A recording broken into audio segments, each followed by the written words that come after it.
사람이 있습니다. 바로 이명박 전 대통령의 외아들 이시영 씨인데요. 먼저 2012년 대곡동 사저 부지 매입 의혹과 관련돼 피의자 신분으로 특검 조사를 받으러 나오던 이시영 씨 모습부터 보고 오시겠습니다. 현직 대통령의 자녀로선 첫 특검 조사신데요. 국민께 죄송하다는 생각 안 드십니까? 확실히 답변 드리고 나왔습니다. 소명은 충분히 하셨습니까? 네, 제가 할 수 있는 최대한 설명을 했습니다. 검찰 서면 진술서와 동일한 진술 유지하셨습니까? 일부 조금 오류가 있었던 부분도 있는데 최대한 진술했습니다. 이 사건으로 특검 조사까지 받게 되셨는데요. 억울하신 점은 없습니까? 억울하다고 생각은 하지 않습니다. 자, 지난 2012년 당시 모습인데 저거는 내곡동 사저 문제였습니다. 그런데 이번엔 마약 관련 문제라고 합니다.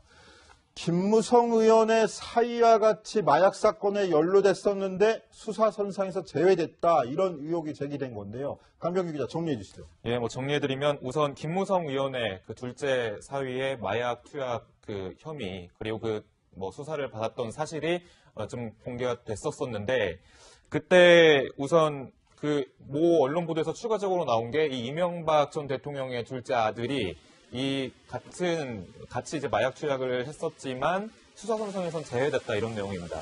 실제로 그 수사 보고서를 이제 공개를 하면서 여기서 누락이 됐다 얘기를 한 건데 지금 보시는 이 그래픽처럼 김무성 의원의 사위 그리고 이명박 전 대통령의 아들 그리고 병원장 아들 등등해서 실명까지 거론이 됐고 구체적인 혐의 내용까지 작성이 된 그 수사 보고서가 있었습니다. 그런데 나중에 이제 검찰의 그런 공소장에 보니까 이 이명박 전 대통령의 아들이 빠져 있었다는 거죠. 그러니까 이게 검찰 수사선상에서 왜 이명박 전 대통령의 아들이 갑자기 빠지게 됐는지에 대한 의문이 증폭되고 의구심이 되고 의혹까지 제기가 되는 겁니다. 예, 일단 이게 한 언론 보도에서 제기된 의혹인데요. 자, 저희가 이야기 나눈 동안에 이준석 바른정당 위원장 오셨습니다. 어서 오세요. 안녕하세요. 안녕하세요. 조금만 기다리세요. 저희 여쭤볼 거 많습니다. 이현수 기자, 그런데 이 보도 내용 얼마나 신뢰가 가는 내용인가요? 네, 이 보도 내용에서 이제 나온 그 소스들과 그러니까 취재원들과 해당 이야기들을 살펴보면요. 우선 검찰 고위 간부의 이야기로 중앙지검 강력부에서 마약 수사 중에 이명박 전 대통령의 아들의 이름이 나왔다. 그런데 수사에 들어가지 못했다라고 하고 있는데요. 여기서 밝힌 이제 아들의 이름이 나온 게 마약 공급책인 서모 씨의 입에서 나온 것으로 알려져 있습니다. 근데 그러나 이 정작 서모 씨는 그 이후에 본인이 그때 조사를 받을 때는 약이 덜 깨서 자아가 없는 상태였다면서 그 이시영 씨는 마약을 하지 않았다라고 이야기를 하고 있는 부분이 있고요.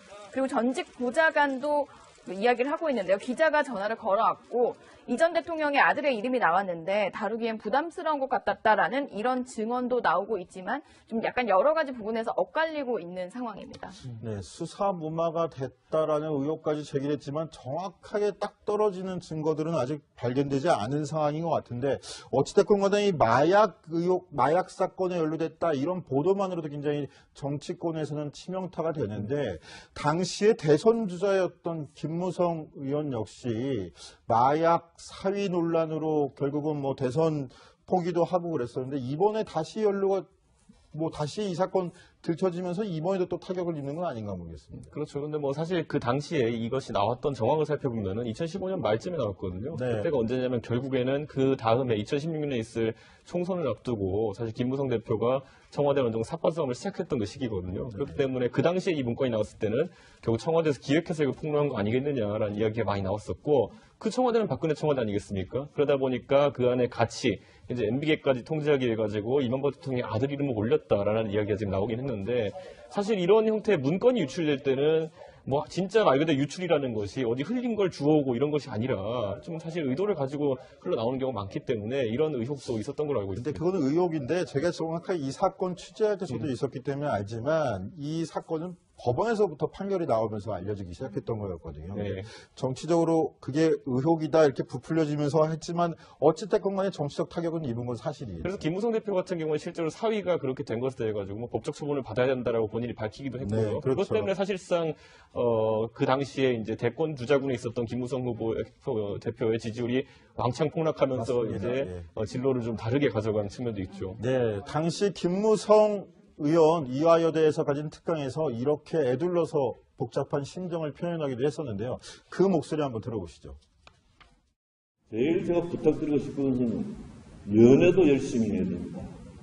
연애를 해야 됩니다. 연애를 해야 사람을 보는 눈이 생깁니다. 우리 둘째처럼 연애를 안 하고 있다가 잘못 선택해가지고 굉장히 어려움을 겪고 있는데 딸 자식 가진 부모에게는 꼭 연애하는 기술을 가르쳐야 된다. 그런 말을 좀 열심히 하고 있습니다. 자, 어찌됐건 간에 김무성 전 대표, 김무성 의원이죠. 당시에 저렇게 곤혹스러운 심정을 애들러서 표현하기도 했었는데 이번에는 이명박 전 대통령이란 말입니다. 이명박 전 대통령 이번에 언론에 나온 게 이번은 또 처음이 아닌데요. 강변 기자, 언제 또 한번 논란이 됐었던 적이 있었죠? 예, 2002년 월드컵 열기가 상당히 뜨거웠을 당시에 히딩크 그 감독도 당시에 인기 많았지 않았습니까? 그래서 이명박 전 대통령이 당시에 서울시장이었습니다. 그래서 히딩크 감독에게 명예 서울시민증을 수여를 했던 행사가 있었어요. 그런데 당시에 그 옆에 히딩크 감독과 함께 사진 찍는 사람이 바로 이 이명박 전 대통령의 아들 이시영 씨였습니다. 근데 이제 그때 당시에 옷차림이 또 화제가 됐었는데 보면은 맨체스터 유나이티드라는 축구단의 그런 유니폼 상의에는 하의는 반바지 그리고 슬리퍼를 좀 신었었어요. 근데 이 슬리퍼가 또 뭐 50만 원짜리 슬리퍼다라는 게 또 알려지면서 언론에 계속 회자되고 그랬던 적이 있었거든요. 네, 직접적인 연관은 없는 문제지만 저희가 네네. 과거에 또 이렇게 논란이 됐던 부분이 있어서 한번 짚어봤는데요. 자, 이현수 기자. 이명박 전 대통령이나 이시영 씨 입장에서는 이거 굉장히 곤혹스러운 보도일 것 같은데 의혹이긴 하지만 어떻게 반응이 좀 나왔습니까? 네, 오늘 내부적으로 회의를 하고 나서 공개적인 입장문을 내놨습니다. 특히 좀 강경하게 대응하겠다라는 뜻을 밝혔는데요. 필요하면 DNA 검사까지 받겠다라고 이야기를 했고요. 이게 이시영 씨의 직접적인 네, 얘기라는 그렇습니다. 거죠? 네, 그리고 실제로 어제 그 보도되는 것과 관련해서 사전 취재에서 본인은 분명히 밝혔는데 사실이 아니라고 밝혔는데 사실상 거의 연루가 된 것처럼 악의적으로 보도를 한 데 대해서 민형사상 강력한 법적 대응을 다 하겠다. 그러면서 필요하다면 DNA 검사까지 받겠다라면서 본인의 결백을 주장했습니다. 자, 그런데 어찌됐든 이명박 전 대통령과 아들의 마약 사건 연루설이 다시 보도된 시점도 굉장히 좀 예민한 시점입니다. 특히 청와대에서 지금 과거 정부 문건들이 나오고 있다, 발견되고 있다 이런 보도들이 나오고 있고요. 벌써 9년이나 지났는데도 이명박 전 대통령 정부에서 썼던 롯데월드 관련 문건도 나왔다라는 보도들이 나오고 있는 시점에서 이게 또 정치보복 아니냐 이런 해석이 정치권에서 나오고 있는 것 같아요. 예, 그렇습니다. 우선 청와대 관계자가 이렇게 얘기했는데요. 보면 이명박 정부 때 작성된 문건이 우리가 찾은 청와대 문건에 포함이 돼 있었다. 그런데 롯데월드 타워와 STX 관련 문건 등이 있었는데 상당히 눈길이 가는 내용이었다 이런 겁니다. 근데 이제 롯데월드 타워는 아무래도 2008년도 당시에 대통령 그 당시에 투자 활성화 차원에서 원래는 짓지 못하게 했던 그 롯데월드 타워 지금 현재 그 세계 5번째 높은 빌딩이라고 하죠. 그것을 건설하도록 허가를 내줬던 그런 부분과 그리고 STX 관련 문건이면 정옥근 전 해군참모총장의 그 방산비리 관련된 그런 문건으로 사람들이 이제 분석이 계속 나오고 있어서 이게 적폐청산을 가장 1호 사업이라고 했던 문재인 대통령이 이제 이명박 전 대통령 당시에 그런 적폐들도 청산하려는 움직임이 나올 것 같다라는 분석이 나오고 있는데 그래서 사실 며칠 전에 홍준표 대표가 이명박 전 대통령을 좀 만났기도 했었고요. 그 전에 이제 대선 레이스 도중에 홍준표 대표가 이명박 전 대통령을 만났었고 그랬었는데 그때 당시의 발언이 상당히 다시 화제가 되고 있습니다. 다시 한번 만나보시죠.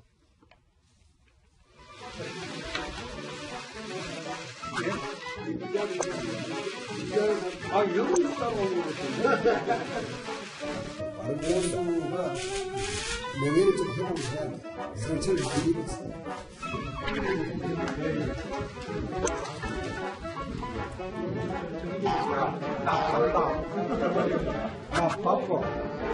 대통령께서도 내가 되는 게 훨씬 좋죠. 좌파가 되면 4대강 시비를 또 할 테니까. 자, 저 말 기억나실 텐데요. 홍준표 당시 후보, 좌파가 정권을 잡으면 4대강부터 다시 수사할 것이다, 조사할 것이다 했는데, 어찌됐건 근데 4대강 지금 감사원에서 감사를 들어갔고요. 지금 롯데월드 문건까지 나왔다고 하는 이야기가 나옵니다. 저 말 적중했다고 봐야 되는 건가요? 뭐 누구나 예측할 수 있는 범죄였기 때문에 뭐 홍준표 지사가 뭐 이렇게 선지자적인 어떤 발언을 한 건 아니고요. 예측할 수 있는 범위였다고 한다면 네. 어찌됐건 간에 정권이 바뀌면 정치보복은 있을 것이었다라고. 그렇죠. 근데 정치권에서 이제 보는 관점은 이게 그런데 MB 정부가 과연 이번에 문재인 정부 들어서 가지고 어떤 수사를 받는다든지 아니면 감찰을 받을 때 어떤 새로운 내용들이 많이 나올 것이냐에 대해 가지고 과거에 박근혜 정부에서도 보면은 이명박 정부와의 뭐 그 인사들과의 은원 관계가 있었기 때문에 이런 여러 갈래로 이렇게 수사나 이런 것이 들어갔던 적이 있거든요. 대표적으로 기업만 해도 롯데, 효성, 포스코 이런 것들은 전부 다 사사치 검찰에서 뒤졌던 전력이 있고 4대강 같은 경우에도 감사를 했고 자원감사 같은 경우도 했고 이랬기 때문에 이 부분에 대해서 과연 뭐 문재인 정부에서 뭐 새로운 자료, 새로운 정보를 바탕으로 해가지고 뭐 적폐청산 할 수 있을지에 대해서는 미지수이기 때문에 정치적 9호선에서 우선 보고 있는 관점도 있습니다. 그런데 이거 제가 궁금해서 개인적으로 여쭤보고 싶은데 이명박 전 대통령 분명히 자유한국당에선 탈당을 했는데 예. 바른정당에 입당을 했나요? 입당하지 않으셨습니다. 아, 그렇습니다. 지금은 아직 무소속인 거군요. 그렇죠. 예. 그럼 동질성이 있는지 한번 따져보려고 여쭤봤습니다. 자, 박근혜 전 대통령, 이명박 전 대통령 두 전직 대통령이 있습니다. 바로 이명박 전 대통령의 외아들 이시영 씨인데요. 먼저 2012년 대곡동 사저 부지 매입 의혹과 관련돼 피의자 신문으로 특검 조사를 받으러 나오던 이시영 씨 모습부터 보고 보시겠습니다. 현직 대통령의 자녀로선 첫 특검 조사신데요. 국민께 죄송하다는 생각 드십니까? 확실히 답변 드리고 나왔습니다. 소명은 충분히 하셨습니까? 예, 제가 뭐 할 수 있는 최대한 설명을 했습니다. 검찰 서면 하는 내용인가요? 네, 이 보도 내용에서 이제 나온 그 소스들과 그러니까 취재원들과 해당 이야기들을 살펴보면요. 우선 검찰 고위 간부의 이야기로 중앙지검 강력부에서 마약 수사 중에 이명박 전 대통령의 아들의 이름이 나왔다. 그런데 수사에 들어가지 못했다라고 하고 있는데요. 여기서 밝힌 이제 아들의 이름이 나온 게 마약 공급책인 서모 씨의 입에서 나온 것으로 알려져 있습니다. 근데 그러나 이 정작 서모 씨는 그 이후에 본인이 그때 조사를 받을 때는 약이 덜 깨서 자아가 없는 상태였다면서 그 이시영 씨는 마약을 하지 않았다라고 이야기를 하고 해드리면 우선 김무성 의원의 그 둘째 사위의 마약 투약 그 혐의 그리고 그 뭐 수사를 받았던 사실이 좀 공개가 됐었었는데 그때 우선 그 모 언론 보도에서 추가적으로 나온 게 이 이명박 전 대통령의 둘째 아들이 이 같이 이제 마약 투약을 했었지만 수사 선상에선 제외됐다 이런 내용입니다. 실제로 그 수사 보고서를 이제 공개를 하면서 여기서 누락이 됐다 얘기를 한 건데 지금 보시는 그 이 그래픽처럼 김무성 의원의 사위 그리고 이명박 전 대통령의 아들 뭐 그리고 병원장 아들 등등해서 실명까지 진술서와 동일한 진술 유지하셨습니까? 뭐 일부 조금 오류가 있었던 점도 있는데 뭐 최대한 이 사건으로 특검 조사까지 받게 되셨는데요. 억울하신 점은 없습니까? 뭐 억울하다고 생각은 하다. 자, 지난 2012년 당시 모습인데 저거는 내곡동 사저 문제였습니다. 그런데 이번엔 마약 관련 문제라고 합니다. 김무성 의원의 사위와 같이 마약 사건에 연루됐었는데 수사선상에서 제외됐다. 이런 의혹이 제기된 건데요. 강병규 기자 정리해 주시죠. 예, 뭐 정리까지 거론이 됐고 구체적인 혐의 내용까지 작성이 된 그 수사 보고서가 있었습니다. 그런데 이 나중에 이제 검찰의 그런 공소장에 보니까 이 이명박 전 대통령의 아들이 빠져 있었다는 거죠. 그러니까 이게 수사선상에서 검찰 수사선상에서 왜 이명박 전 대통령의 아들이 갑자기 빠지게 됐는지에 대한 의문이 증폭되고 의구심이 되고 의혹까지 제기가 되는 겁니다. 예, 일단 이게 한 언론 보도에서 제기된 의혹인데요. 자, 저희가 이야기 나눈 동안에 이준석 바른정당 위원장 오셨습니다. 어서 오세요. 안녕하세요. 안녕하세요. 조금만 기다리세요. 저희 여쭤볼 거 많습니다. 이현수 기자. 그런데 이 보도 내용 얼마나 신뢰가